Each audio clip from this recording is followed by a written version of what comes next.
Welcome to People in Common. I'm Jama Adams. This is a podcast where we talk to leaders about connecting their personal stories to what's happening in this moment. What are we supposed to do? How do we translate values into action? How can we be people in common?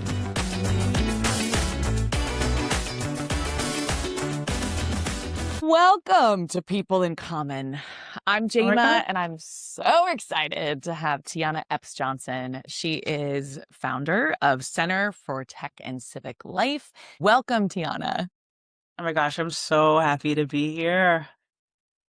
It's so good. Let's tell the people, we go way back to, baby Tiana, baby Jama days, the innocent old days. I think. Oh my gosh, we go back, early days in DC. Sort of cut my teeth in learning and catching the bug about elections, and also making just the best friends that are still like lifelong friends. And so it's so wonderful to find our way back into each other's lives. I know, and so many doing, we have far flung, but there's so many good folks. I think one of the things that really this podcast is about is the good people who are doing really hard, really important work. And I kind of wanted to start with something you said at an event where we got to reconnect recently, but I heard you say elections are the load-bearing beam of democracy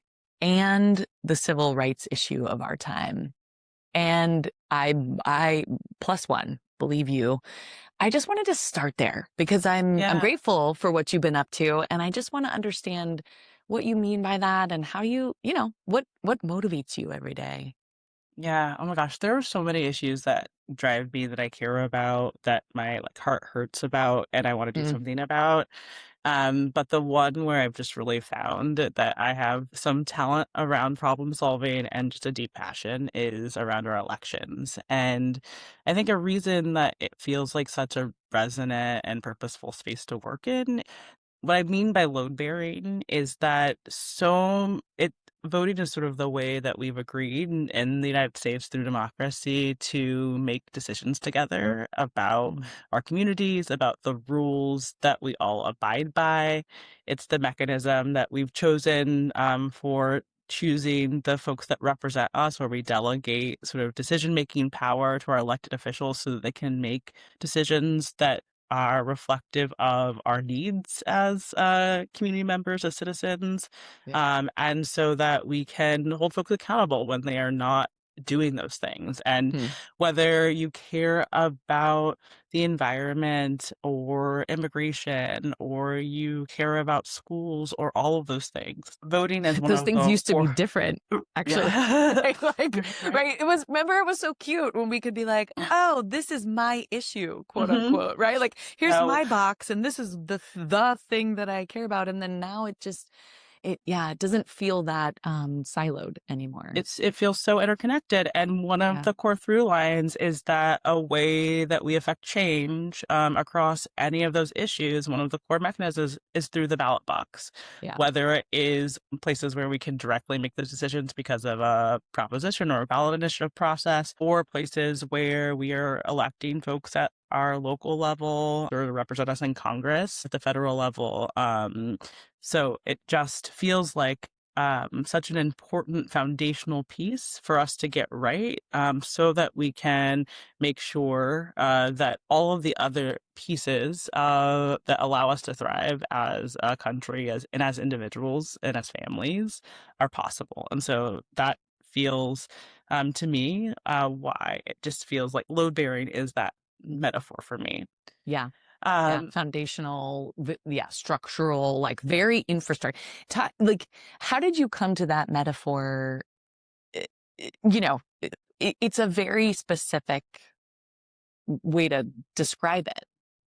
I think it in part is because of how I understand what makes it complex to be a voter, or to be someone who is the government officials who are responsible for making the election process work. And that second category, that's who I get to really work with all of the time. Those are your people. Those are my people. And we have, 8,000 different offices in the US. It's really unique. We have 8,000 different offices that each have a role in making sure polling places are running and people are Wow. informed about voting. And I really see that as this interconnected web that is sort of the scaffolding Hmm. upon which we Hmm. are making decisions together, Hmm. and that are holding sort of the mechanics together so that we're Hmm. able to really show up and engage in democracy as seamlessly as possible. And so, Hmm. to me, I really see this as sort of the infrastructure, the backbone, the scaffolding upon Hmm. which we're making all of our decisions together. And Yeah. so I think that's why it feels really resonant. I see sort of them as the steel posts that are holding things up. And they have to have steel spines sometimes. They I mean, do. I'm curious because, you know, when you said, that you have some skill and some passion around, and I would agree with both of those. Mhm. I'm curious. I mean, you are a builder. I mean, just looking at your resume and what like where you go. I Yeah, talk about that metaphor that you just used and your skill set, and maybe starting from where you realized that that was your passion. Oh my gosh, so many times where I've recommitted to this being something that I'm deeply Hmm. passionate about, and so it's almost difficult to figure out where to start. But The I like, origin story. Yeah, yeah, it's you like can there's pick so whatever many which of one. them, Yeah. but like I think that there's a couple of places that maybe sort of one of the places, it was literally half of my life ago. I was 19. Whoop, whoop. But It your was mind that was year. older. It was that year where folks were studying abroad. So my friends were going to Hmm. Santiago and Madrid, and Hmm. I studied abroad in Washington, D.C. Same girl. This is why we Yeah, understand you each know, other. you know. I know. I'm Um, looking back. I'm like, I could have just done that. Okay, but it's fine. It's so fine. it's 2006 that year. It's a midterm election, and I happened to get placed in the Lawyers Committee for Civil Rights in their Voting Rights Project. And happen to like you Like knew they of asked, them. I Yeah. knew of their work, Yeah. but a lot of sort of the matchmaking on where you end up placed was really like the program doing some so they asked me questions about like what was I passionate about, and what I knew Yeah. for sure at that time is that I wanted to work in some field that was justice oriented, that I cared a lot about civil rights and being able to figure out how to close the gap between sort of our ideals and what we really were experiencing in practice. And I also at that time thought I wanted to be a lawyer when I grew up. And that was like a little bit because that was the only path that I really knew Sure. of how Same. to Yeah. get I there. got talked out of it. Yeah, same. Ironically, while I was at the lawyers committee, but I that's a know. whole different story. Totally. Mine was Michael Dukakis. And I was like, this seems ironic somehow that he. That's awesome. Okay. But Yeah. what one of the reasons that that was a really important moment for me, other than it being sort of the entry point, was that Yeah. part of my work was helping to support and understand all of the calls that were coming into this national hotline that the Lawyers Committee Mm. helps to support, Hmm. among other civil rights organizations. You can call still to this day. 866 our vote. And if you're having a challenge when you're trying to go to the polls, there are folks that can help you navigate them. And I had really expected, just based on both my understanding of history and the ways that I had understood what the challenges around the voting process to be, that what mostly I would hear from the calls into that hotline were people that were describing sort of direct intimidation at the polls, Yeah. or some of those really over insidious, violent ways that people have been barred from the franchise. And there were some of those calls for sure, but overwhelmingly, the folks that were calling into the hotline were asking questions that were really basic about how to navigate the process because they couldn't find those answers. So, like, calling to figure out where do I go to register to vote? How do I find out where my polling place is? How Mm. do I find out more about the folks that are on the ballot? And there were hundreds of thousands of calls that came in, and it was just really striking to me, sort of two parts in that moment. One was that the answers to those questions are like fundamental and really solvable to get to people if we Mm. invested in figuring out sort of that gap. And it was Um, 2006. So that like 2006. this So is not, early I mean, internet right, but still, but like ish. internet, and it Yeah, was, but like the tech companies didn't have a whole elections team, and things right. were, Right. And that didn't okay, come for maybe another half decade. yeah, 2010 was when technology companies really thought about how to bring sort of their power or their expertise and tooling to mm, helping build out some civic infrastructure. So in this time, it was paper booklets of voting law that I was making those binders for the call rooms of lawyers that are answering questions. But again, we were getting these just really basic questions about navigation that seemed so solvable. And then the sort of second part was if there were tens of thousands, hundreds of thousands of people who are calling in asking for help. Like right, that signals a deep want to engage. yeah. And And all the that people who also signals to me that there's mostly weren't calling, right? yes, Like that that's the there terrifying had part. to You're like, be whoa, those so many people are people that were so yes. connected. Yeah. Precisely. And so it just like Yeah. helped also be like, wow, the scale of this is huge and Huh. solvable. Mm, And that was a huge sort mm, of light bulb moment of just understanding in a different way what might be some of the core challenges that were really mm, affecting voters at scale and some of the solutions. And it is also why, fast forward to a half decade later, a lot of my early work was around sort of building that digital infrastructure so people could mm, find out those answers about where to vote, and what was on their ballot really easily through all of the tools at our fingertips, and figuring out how to really support government and being able to digitize what they were up to. So there's that really important early inflection point. Um, I think also that then over and over again, I've like recommitted to this work because my assumptions have been challenged and it's allowed me to think about different and more effective ways to solve for the mm, challenges that are really getting in the way of voters. Continuous So learning. What a concept. Okay. continuous Keep learning, going. it's where it's Yeah. at. Who um, knew? so, I think about sort of where we started. When I say that I think that elections are sort of the civil rights issue of our time, it is less, I don't mean that hierarchically, in terms of more Mm, important than any other issue that is really important to what allows us to thrive as humans. What I actually mean is that it's the most underappreciated civil rights issue of our mm, time because I think that sort of the mechanics and what is the most insidious parts of what gets in the way of voters being able to participate is really not understood.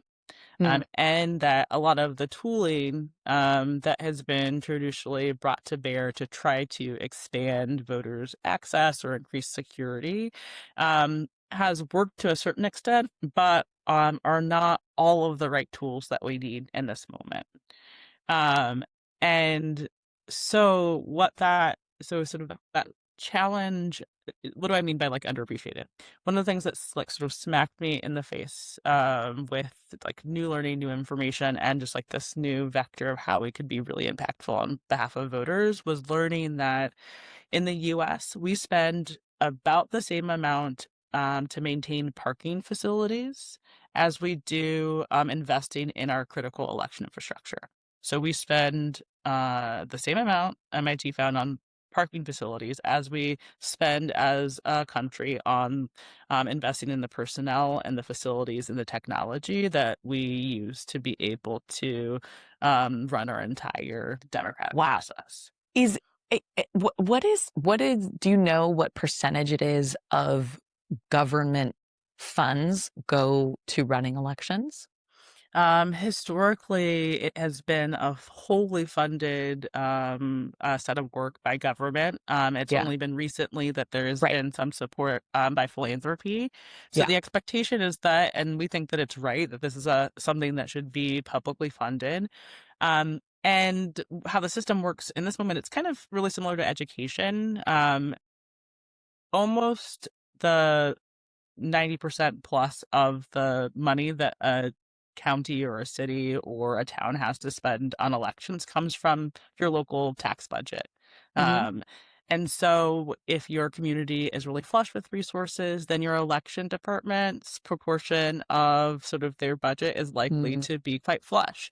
Your And if tax you're in base, your just tax like base, everything right? else. And Yeah, if in you're in a education. neighboring county and that's not the case for you, then your election department is going to have far fewer resources to do exactly the same work. And so Mm. what we see is that there's places in the US that have $2 per voter to be able to do everything from making the counting process work, to registration, to informing voters, to making polling places function, to vote by mail, all of the things.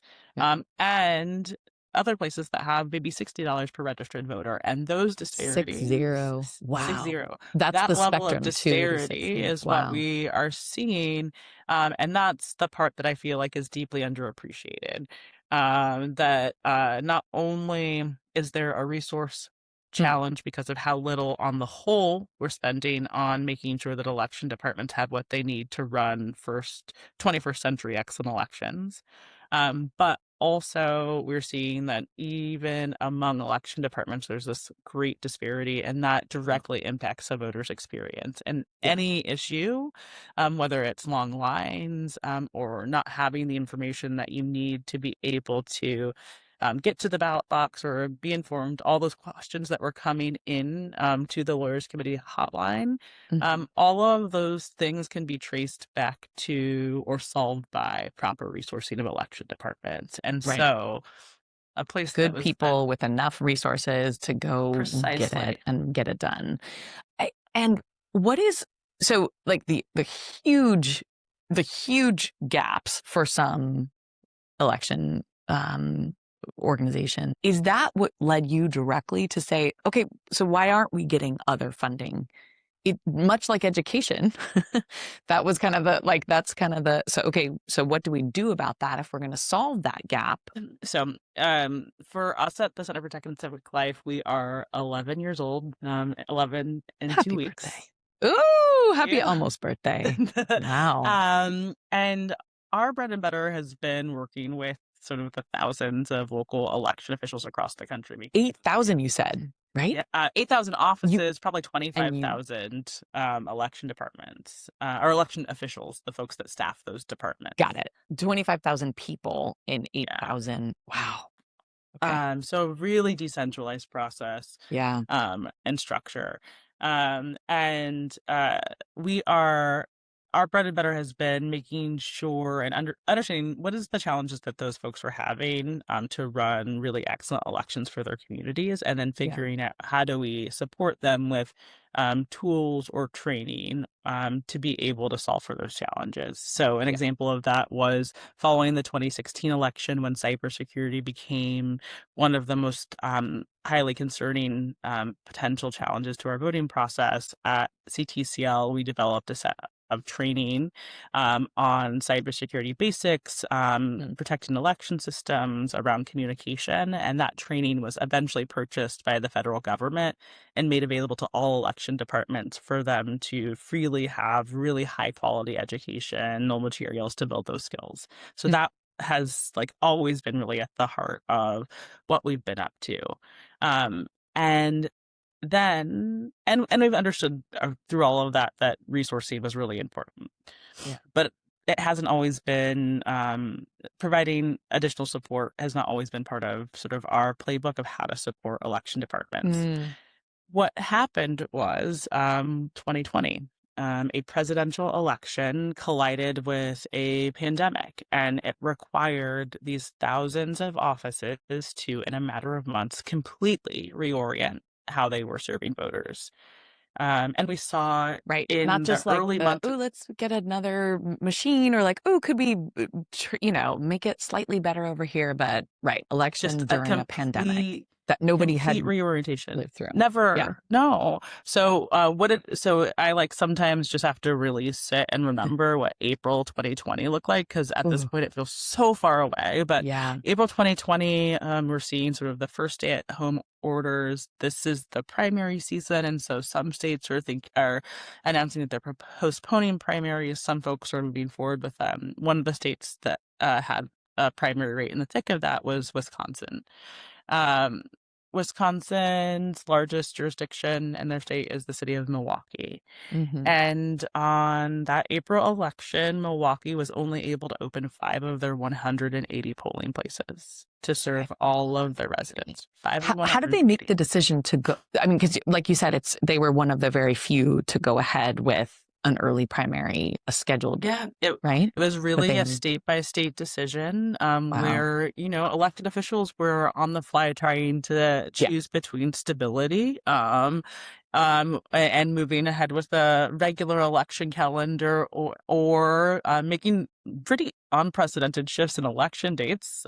right, And right. so it was a really Talk fraught about load set bearing of being. choices, You're like, right? this is we vote on the first Tuesday in November, and our yeah, And so there was these questions during the primary season, but really there was also these operational failures. So what was happening in Milwaukee? mm, What was happening was that the way that you open polling places is that you need to have incredible volunteers who mm, come and are the poll workers who staff polling places and run them.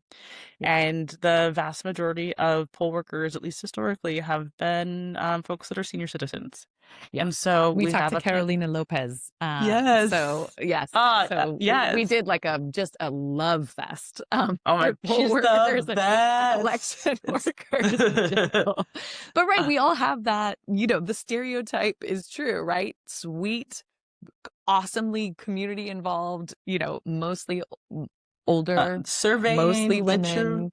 yeah, surveying Yes. literally showed average age was 72 at a moment, like not that Wow. Kind of like distant past. Congress. Basically Yes. same average. Wow. Okay. Uh-huh. Okay. And so a lot of those folks, for extraordinarily good reasons, protecting their health, said that they weren't going to be able to volunteer. Right.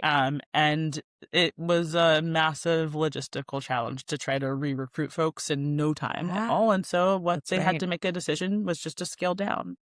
And Wow. so what ended up that experience for voters was that they were lines that wrapped around city blocks. They took up to 5 hours for folks to move through. Wow. April in Wisconsin, I live in Chicago, just next door. It's not summer. It was No. hailing that day. And Oh, so wow. Wow. folks were experiencing, severe weather and choosing to wait those times anyway because it was so important for them to exercise their rights. And so that really signaled that there was some real support that election departments were going to need to figure Mm, out how do they recruit enough poll workers so that we could make sure that everyone who needed to vote in person was still able to have that as an option without waiting in hours-long lines. But for also the many Americans who said, I don't want election day to be a super spreader event. I'd rather vote by mail. right. Right. How could we make sure that election departments were able to move from maybe a couple of thousand of their voters Right. voting by mail to hundreds of thousands? And if you think about sort of that at scale, what that really means is that election departments at that time needed to go from filling thousands of envelopes with ballots to be completed and mailing those out, and then getting those back, opening them, processing them, Right. something With that no room for for many error for the right, with no first room for time error. doing it. Right. Yeah. And Wow. so, maybe they did that as a really manual process with a relatively small team at the scale that they were used to. If you were a big city, especially, you needed to have USPS sized Yeah. mail sorting equipment to be able to Yeah. process those ballots at a rate that also got um, the results out in time. So, what's that mean? You as an election department, both needed training around how do you pandemic proof the election process. And then you actually had to implement that. So, what we were doing as an organization the summer of 2020 was twice a week, every week for 2 months, online trainings for hundreds of election officials, Mm, where we were helping folks understand best practice on everything from how to apply public health guidelines at polling places to how to run an outbound mail process at scale for the first time. And something that was really great was that a lot of the states out west had experience with most of their right. voters voting by mail. So we were able to bring those election officials in as experts to share Right. the expertise with their peers. So we were doing that. And they had the the transition experience too. So like they They were did. already running at scale, but they also could say like, ooh, when we switched from sort of a few to a handful to everybody, in California, we get, Yep. it's lovely, right? You can decide, sure, but everybody gets a ballot, and that is not the case in most Exactly. So jurisdictions. we had our election Yeah. officials like in Colorado that have a similar experience, able to share with Yeah. their peers across the country. Here's how we were able to do that.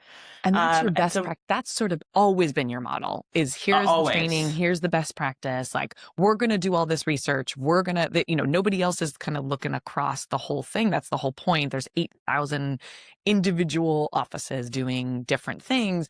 We're here to sort of be that, much like Carolina is doing, right? Like we're going to look across this and offer the best practices. That's And exactly right. Oh, and people. we are so grateful to get to collaborate with the Partnership for Large Election Jurisdictions too, because Carolina just leads such a vibrant and celebratory and smart organization for election officials. I have to Um, say that watching you two and your other, like there is an incredible network of just kick-ass women doing good work and learning from each other and challenging each other, but also being incredibly supportive. oh my gosh, It's we are it's the girls, beloved girls, community. and we It's the are beloved also, community. Yes. and it's so much fun. It's so fun. And it's so just watching it, you're like, oh, it's so different from the kind of leadership and zero sum and just vitriolic BS that you see everywhere else. And I was in a room with you guys just watching this just it felt like you have been building the beloved community and you're here. And it was so meta because, as you say, this is the way we're going to do things together, right? Like this is the most basic load bearing beam, right? Is for us to be able to, how are we going to work together on things? And you guys are leading, showing the way how to do it without all the BS. It's so cool. I think oftentimes organizations can be really incentivized to try to figure out how are you like the one massive solution to fix it all. And I will The one ring to rule them, right. right? You're like, oh, I'll say great. that like in my experience has not worked yet. Nope, haven't seen it But work yet. But like you say, the incentive structure, especially for nonprofits, right, is set up to yes, be no, I'm the only one you should give money to, and right. you should, right? And I've felt like one of the things that's been the most important part of how I've chosen to show up as a leader is really rejecting that idea, and instead really centering in all of the ways that we lead our work, collaboration. And it's not just because it is like wonderful to be in community with folks like Carolina, but it is also strategically the correct way to get to results. The challenges that we're seeing in elections are Mm, complex. yeah. And if we only have one set of tools that we're using as a way to understand like how we solve problems, then we're going to do a bunch of screws and hammers or whatever the All analogy you is, have is a whatever. hammer. Everything is a nail. No, that's great. Precisely. That's great.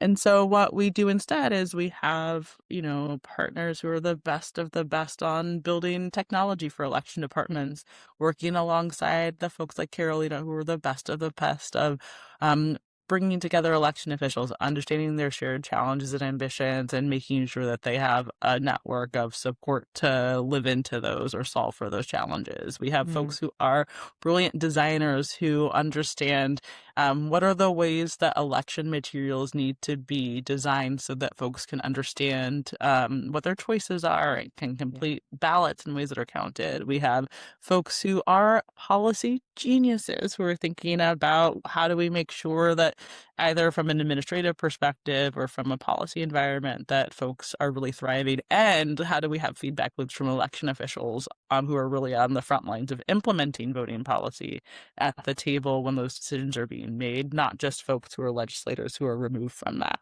Yeah. Um, and so when we have folks sort of what we describe as like productively swimming in their own lanes, but we're doing together sort of shared diagnosis and then saying, oh, okay, well, this challenge actually needs the folks who can build some tools as well as the folks who can think about design. That really changes how you're able to both accurately really see what needs help and then actually solve for it in partnership with these government partners in ways that are sustained and not just sort of piecemeal. Yeah, yeah, yeah. I'm grateful to watch it. I mean, okay, so I got you off track because we're in 2020. We're in We're, 2020. you are like, I didn't know this, that sort of you had always, the resourcing issue was a very particular moment, right? Of needing to meet the pandemic moment, That's and right. this. And then talk about like how that went, because obviously you and CTL and CTCL became a target as well for some of this Right. work. So keep going. Yeah, oh my gosh. Okay. So 2020, a whirlwind for everyone So for many so many reasons. Yeah. reasons. Right. Jinx. Yeah. So I'm going back in time again. Okay, we're back. Now we're in the Right, right, summer. right, right. Summer of Okay. 2020. It's not hailing anymore, so that's It's not something. hailing anymore. We're still not really going outside, but No, we're still stuck um, inside, wiping our groceries yes. and putting, Yep, yeah, yep, yep. But what was happening then was we were in conversation with these election officials as we were doing these trainings and just in general, being in contact with the folks who are our community. And what folks were saying was that, okay, it is wonderful if we know how to do these things. But if we like literally do not have the money to be able to have masks best for our practices and workers, trainings are yes. awesome, If we but literally don't have the money to get the machinery that does mail ballots at scale, if we literally don't have the money to add hazard pay so that we can incentivize a mm, new generation of poll workers to show up, we're not going to be able to do it. mhm. And the challenge is so big, we were hearing that folks were saying we've run out of our entire year's budget in our primaries. So experts were saying that it would cost about $4 billion to administer the 2020 election. Wow. Congress, as if you remember, they were thinking about emergency appropriations for all sorts of Right, issues.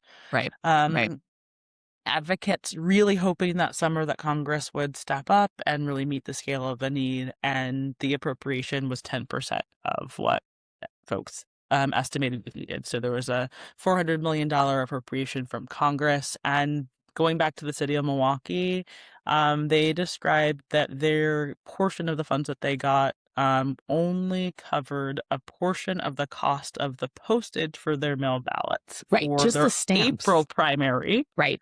or for their August primary, Oh, not even anything relative to the general election, not even any of the rest of the parts of the process they needed to run. That was the level wow. of budget scarcity and Wow. stretchedness, and that Not to was being mention like the replicated people to everywhere. send the ballots, but Not just the yes. stamps for the primary. Cool. And so that was a moment where we really understood that if elections were going to work in the US, there had to be a major influx of money to these local stewards who knew how to now make elections run effectively Hmm. for their community, but needed the resources to go. Hmm. And we You're were like, we've able done to, the first part. Now, yes. like, this is okay. And we were able to carry their stories to folks in philanthropy, and we were able to catalyze hundreds of millions of dollars of philanthropic resources that we then regranted directly to these local officials, to their government offices. Any election department in the U.S. who applied for a grant and was eligible and legitimate received a grant. We Wow. ended up providing funding to almost 2,500 election departments Wow. across 47 states. Wow. And it was about 300 and just shy of $345 million that we were able to regrant, even just in that short period of time. Because again, Wow. think that we are coming down the pike to November when we were able to sort of catalyze this resourcing. Right. And you already And had these relationships and you knew that's kind of right. it was probably you were the best placed to know who would need how much to do which and how far along they were in the process already and that kind of We had these really strong relationships with election departments of all stripes, and as I mentioned, across yeah. so many states.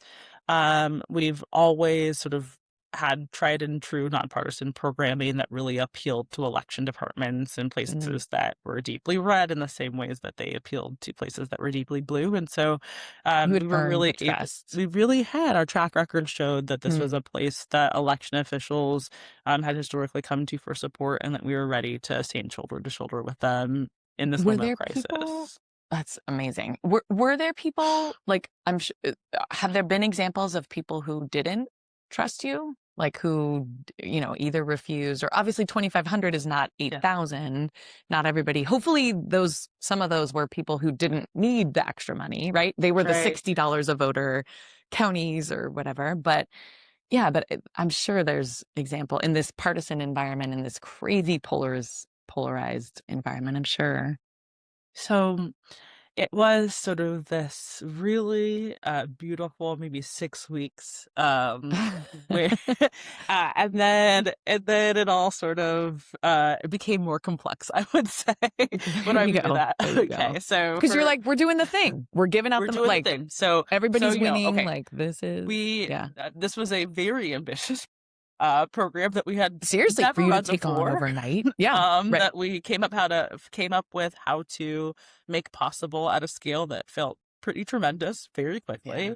And then we found that it was working, that election departments were requesting funds, and that they were feeding back to us that they were life-saving to them, in Wow. terms of being able to make things work. I had a folder of just like sweet messages from local election officials that I called my Oz folder, like with little hearts emojis around it, and I would just like revisit them because I needed that little dopamine boost every once in a while. Sure. And they were just stories of like, this brought me to tears, because it means that now we're able to move into a facility where we can actually social distance as a staff. And it relieves sort of my feelings that I might lose one of my colleagues, because remember, we were still pre-vaccine. We were Right.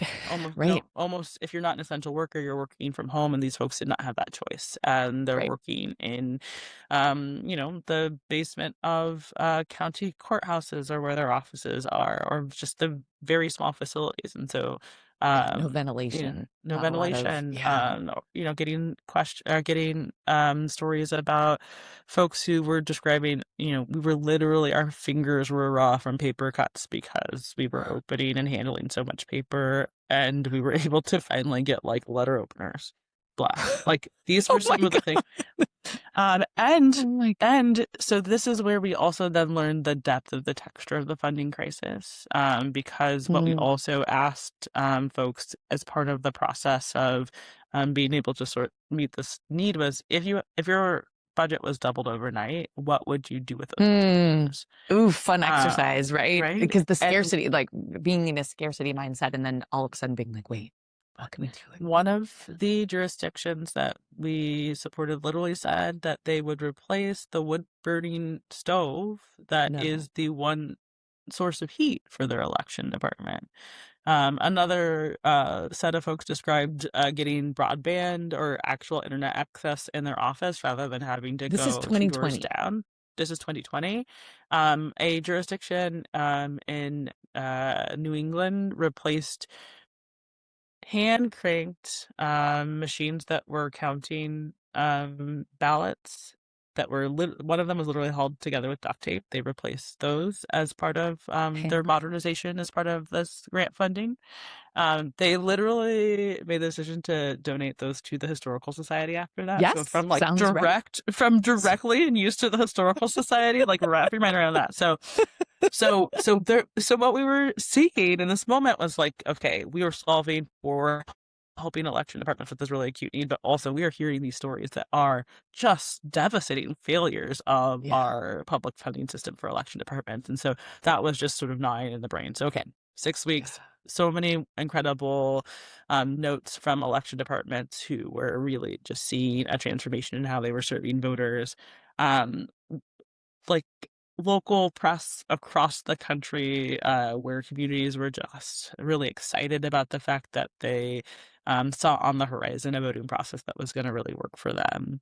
And, when we actually got to November, despite all of that, we ended up having what turned out to be a once in a century turnout election, where by and large the mechanics worked. It was the most verified audited election that we've ever Of all had time. Yeah. of all time, and it was deemed to be the most secure by the national security community at that time. And that didn't happen by accident. It was an Wow. absolute feat of these incredible public servants saying that they will give their all to make this work. And some of us who just found different ways to stretch to have their backs. Hmm. Uh, Hmm. and well, that was one part of the reality. The other part of the reality was that our work ended up getting deeply politicized by a group of political actors. And we faced our program that we led faced nearly a dozen deeply frivolous lawsuits across a number of Wow. states. Wow. We had Claiming what exactly? claiming that our intention was actually to rig elections in some Just sort as of part of way. the steal, like the meta narrative here, obviously, of And that we were actually had partisan reasons for engaging in this work, and that it was meant to sort of undermine a fair election process, when in fact it was exactly the ironic, opposite. given that the goal was a fair election process where everybody could vote. That's right. And, I think something like 70% of our grantees were jurisdictions that had fewer than 25,000 voters. And so, some of the most Wow. rural parts of the Right. country. So Which is just what you would hope, because those are the folks with $2 a voter, right? many of them, Yeah, there are many of our larger cities that are cash strapped. They were experiencing actually a sure. different scale of challenge because, if you're in a community that serves 4,000 voters, what you need for mail ballots is like, probably like a physical letter opener. If you're the Right. city of Not as many Philadelphia, you stamps need needed. right. And yeah, If right, you're the city of Philadelphia, you're invested in, a set of heavy equipment that depreciates over the next decade.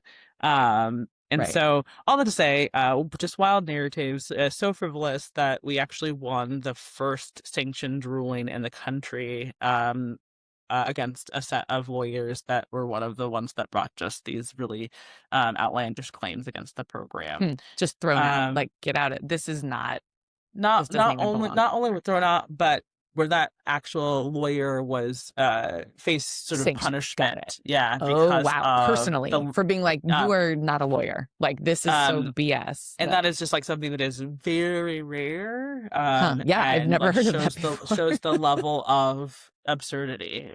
Um and Right. Usually the it's just a other judge being like, adorable, but get out of here. But this Mhm. was like, no, you are, and sanction meaning like you lose your license or you get In suspended or this something case, like that. they were responsible for paying a certain amount of fees. For wasting our time, basically, That's with right. this. Oh, wow. I didn't realize that. Okay. Mhm. Okay. And also, we got a front row seat to a tactic that's become really pervasive, which was essentially using the courts as a way to fuel what is a really a comms disinformation campaign. Um, Hmm. and so, Just and we saying saw the that. word lawsuit, but it's a calm strategy, but having the word lawsuit Yes. So as what? part of the talking Like, what do I points. mean by that? So sort of the content of the lawsuit is wild. There is no like Yeah. world in which a lawyer is going to hear this and make a decision that says that there was something that untoward happened, with the programs that were leading or that the claims were invalid. But that doesn't matter that much, until you get to the part where you're really sort of adjudicating all of those things. Mhm. When you start with a tactic that we saw often, which was sometimes we would get a press release about an impending lawsuit before they even filed it, which is also just like a wild practice that is unusual. Hmm. And I think that people really saw that at scale in the post-election period, and since the ways that the courts have been used as a way to really fuel and perpetuate a disinformation narrative, even if the claims ultimately are never going to be in favor of folks who are trying to undermine democracy. Um, But it doesn't and matter because it's been said out loud and said so many times that it it's confusing enough to people that it's like, ugh.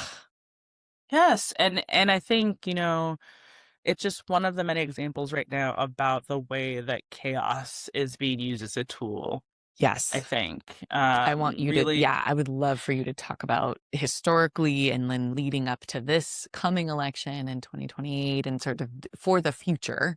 What does yes. that mean when chaos is the tool, is the It's sort of like I like feel like the way that we both just were like, I've been in this experience. I know. For those who couldn't see us, we both just sat back and went sighed and yeah. Um, I I have had conversations actually twice in the last week where I'm talking about some of the core work that we're up to, and afterwards the person just says to me, "That sounds exhausting. Like I'm so happy that you're You're doing like, it, but it like that is. sounds exhausting." And that's one of the like that is part of Mm, the point of chaos. hmm. It is to create this feeling of overwhelm among each of us, where we are already so busy, looking at our day-to-day lives, holding things together, Yeah. trying to just live. Yeah.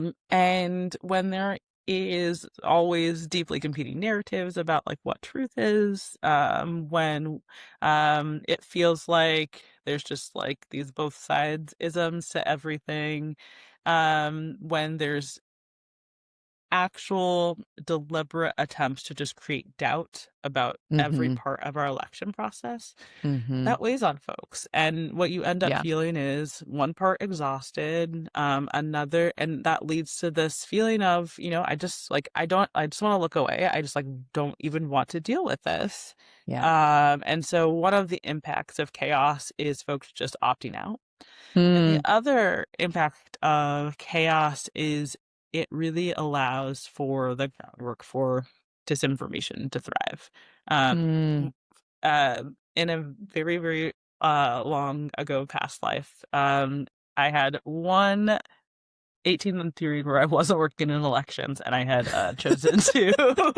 uh, You're I like, I was call it the time away. I call it my Yes, vacation.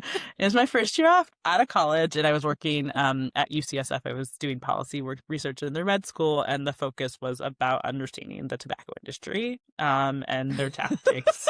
You're like, little did I Um, know how relevant that would be. yes, and so there's this famous tobacco industry document where after the science was up about the harmful effects of tobacco and cigarettes, a couple of the industry leaders sent this message to one another, and sort of the core is that they said, now doubt is our product.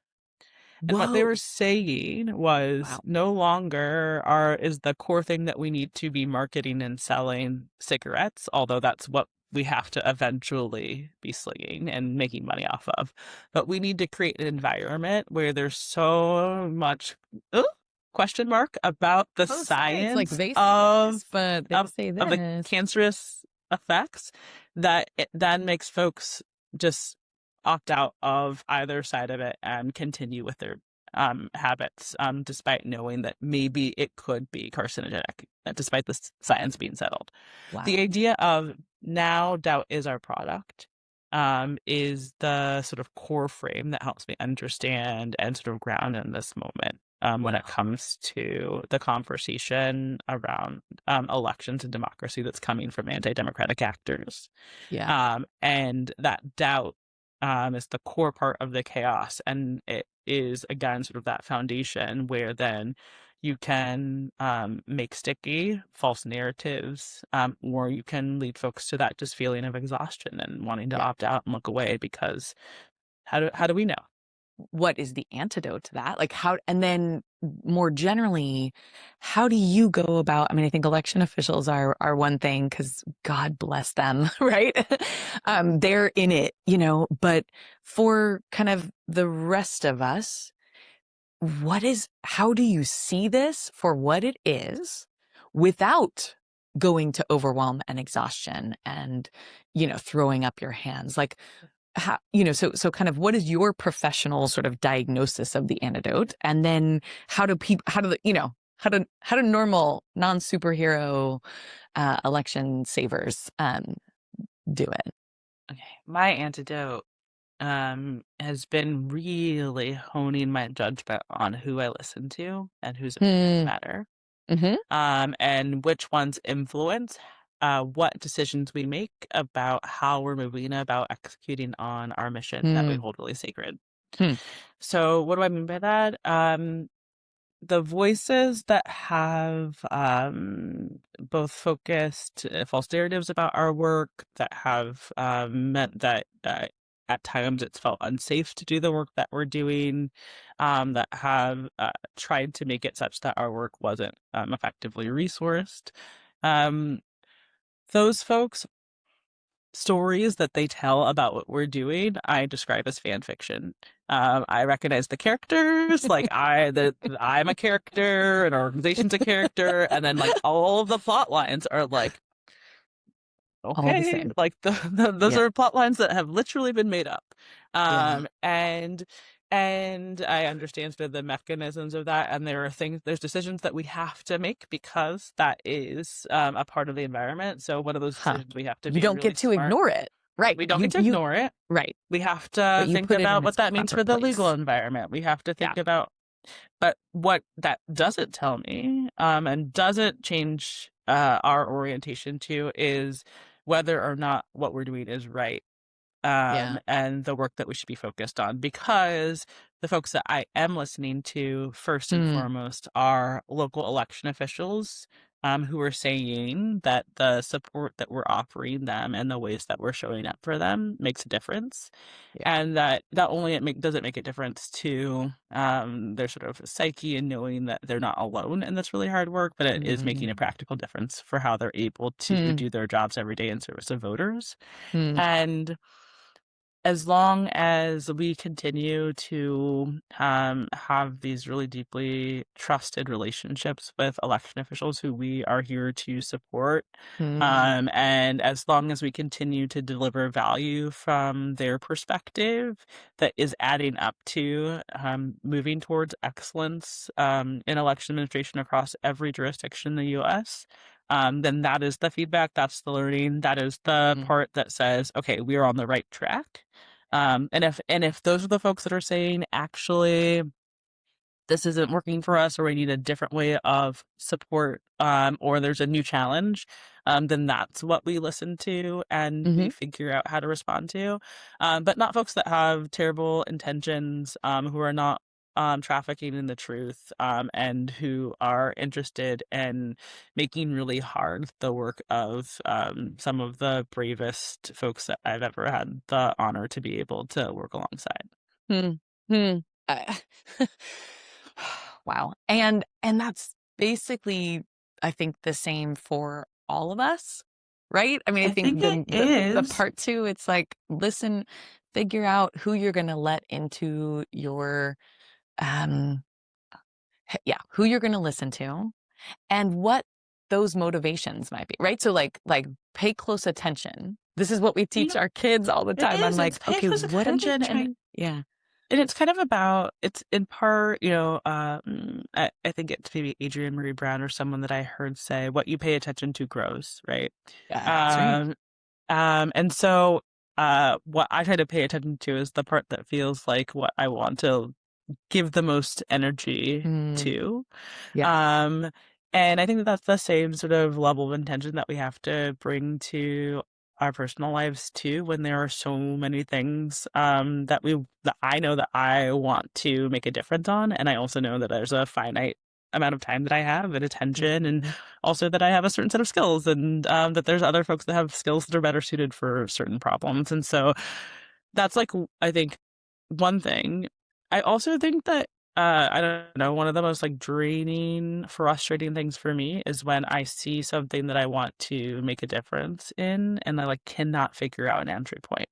Mm, That like just feels like good intentions without mapping to action, for me is like one of the things that just will eat me up because right. Because you're wasting the cycles trying to like, okay, yes. but what about this? And, Yes. yeah. And so if you are someone who like the thing that you want to make a difference on is having an election process that your neighbors both find works well for them and that is building overall confidence in how our elections work.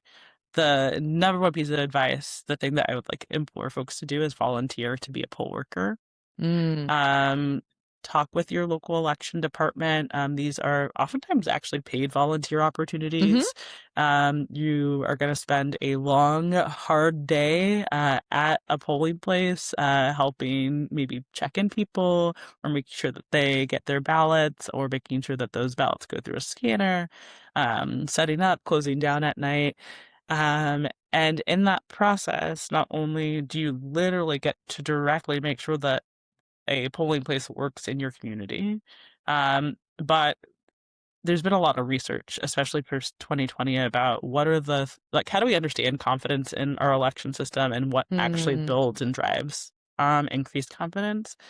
And it's really fraught. And one of the only interventions that has been proven to increase confidence is the quality of someone's interaction with their poll worker. So mm, someone who mm, is having an in-person voting experience and has a really mm, great experience with the volunteer that is, or the set of volunteers that are at that polling place, is one of the few things that mm, drives that confidence up. And so um, it's a front row seat to how elections work. It's this mm. direct ability to actually like get your hands in it and get to see all the checks and the balances Yeah, and the not to ways mention that like experience it for yes, yourself and look around and be like, "Oh, wow, this there's you actually a lot of thought and accountability and checks and balances that goes yes. into this process." I volunteered to be a poll worker multiple times. Yeah. I have served a few times now in the neighborhood that I live. I've done it in different places I've lived, but you also really get to find out the different characters that you're surrounded by who you might not Get get the to see local every gossip. day. You That's sure right. do. That's right. You get to And know if you do it you. enough times, you end up serving with the same folks. And so Yeah. then you build relationships that maybe you never thought that you would, and maybe you only get to experience them in November every couple of years or during a primary election, but it really has changed how I understand one slice of the folks that I surround myself by every day. So Yeah. I'd say Yeah. be a poll worker. Yes. Build community, be part of the process, be the change you wish to see in the world. Mm. And this is very fortunately one where there's just an opportunity that any of us can take on. Yeah, right. Exactly. Exactly. And it's one day, right? You get trained up. It's And, okay. All right. Well, for sure, we'll put all the links. And I couldn't agree more. Thank you, Tiana. You are wonderful. What you're doing is really important. I'm so grateful. Thank you for being here. Thank you. This has been so delightful. You rock. All right. Thank you, my friend. Thank you. Thank you. Hearts right back to you. That was great. Thank you so much. Thanks for listening to today's episode. If you enjoyed what you heard, please subscribe and leave us a review.